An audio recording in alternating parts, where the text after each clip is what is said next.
کتنے خوش نصیب لوگ ہیں جن کے دن کا آغاز نماز فجر سے ہوتا ہے اور سونے سے پہلے بھی وہ سجدہ ریز ہو کے اللہ کی نعمتوں کا شکرانہ ادا کرتے ہیں، اور جو دن خیریت سے گزرا اور عافیت کی گود میں نیند لینے کے لیے بڑھ رہے ہیں تو وہ شکرانے کا سجدہ کر رہے ہیں کہ مالک تیری توفیق سے مجھے خیریت سے یہ دن گزارنا نصیب ہوا۔ ہمارے بزرگ فرمایا کرتے تھے سونے سے پہلے 5 انگلیاں بھی گن لیا کرو، 5 نمازیں بھی گن لیا کرو۔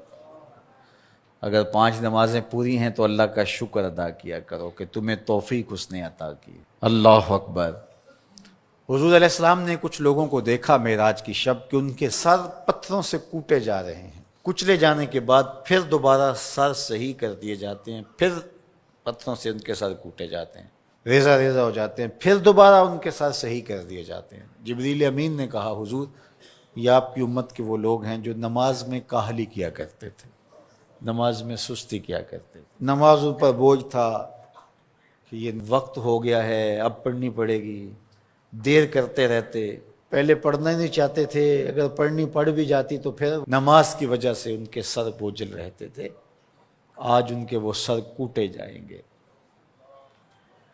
نوجوانوں بالخصوص میں آپ سے مخاطب ہوں، ماں باپ کو زور نہ لگانا پڑے، آپ کی منتیں نہ کرنی پڑیں، آپ کے ترلے نہ کرنے پڑیں، آپ کو جھڑکنا نہ پڑے، جب حیا علی الصلاح کی آواز آئے تم بستر سے چھلانگ لگا کے اٹھ جاؤ کہ میرے رب کا بلاوا ہے میرے نام۔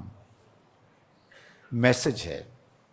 طلباء سے کہوں گا کہ استاد کو بیدار نہ کرنا پڑے تمہیں، جب اذان کی صدا آئے تو خود اٹھ کر کے مصلی پہ آ کے بیٹھ جاؤ کہ میرے رب کا بلاوا میرے نام آیا ہے۔ اپنے ہم عمر لوگوں سے کہوں گا طبیعت کی کمزوریوں کے باوجود رب کے بلاوے پہ مصلی پہ بیٹھ جاؤ۔ نماز کا چھٹکارا نہیں ہے، رستگاری نہیں ہے۔ زکوٰۃ نصاب پہ واجب ہوتی ہے، حج استطاعت پہ واجب ہوتا ہے، روزہ صحت کے ساتھ مشروط ہے، اگر شیخ فانی ہے یا ایسی بیماری ہے روزہ نہیں رکھ سکتا فدیہ دے دے۔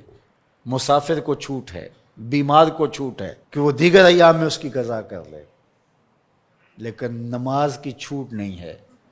بیمار ہے تب بھی پڑھے گا، صحت مند ہے تب بھی پڑھے گا، حضر میں ہے تب بھی پڑھے گا، سفر میں ہے تب بھی پڑھے گا۔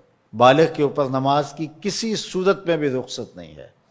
کھڑے ہو کے نہیں پڑھ سکتا بیٹھ کے پڑھ لے، بیٹھ کے نہیں پڑھ سکتا لیٹ کے پڑھ لے، اشارے سے پڑھ لے، وضو کے لیے پانی دستیاب نہیں ہے تو تیمم کر لے، حالت سفر میں ہے قصر کر لے، آدھی پڑھ لے پوری نہ پڑھے، دشمن کے مقابلے میں ہے صلاۃ الخوف کی صورت میں پڑھ لے۔ یہ نماز کا مسئلہ ہے، اتنی اہم نماز ہے۔ تو جن کے سر بوجھل رہے نماز سے، سردیوں میں ہوتا ہے اوپر نیچے نمازیں آ رہی ہوتی ہیں، ابھی عصر پڑھ کے گھر پہنچے تو پھر مغرب کی آ گئی، مغرب گھر کے پہنچے تو پھر عشاء کی آ گئی، تو کئی لوگ کہتے ہیں اے تو مولویاں نے آت چکی ایک، ابھی تو پڑھ کے آئے ہیں۔ تو کیوں شوق نہیں ہے تمہیں؟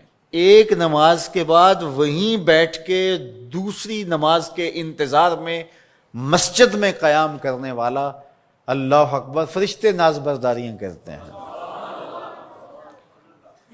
مسجد میں صحابہ بیٹھ جاتے ہیں، ایک نماز پڑھی اب دوسری پڑھ کے جائیں گے، دوسری پڑھی تب تیسری پڑھ کے جائیں گے، اور جب نماز کا وقت آتا تو وہ انتظار کرتے کہ ابھی تک اذان نہیں ہوئی۔ اور حضور جب حضرت بلال حبشی رضی اللہ تعالی عنہ کو اذان کے لیے کہتے تو کہتے ارحنا یا بلال، بلال اٹھو ہمارے دل کو راحت پہنچاؤ۔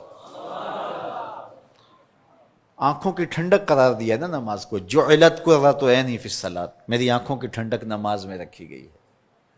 تو یہ دل کا قرار ہے، راحت قلب محمد ہے صلی اللہ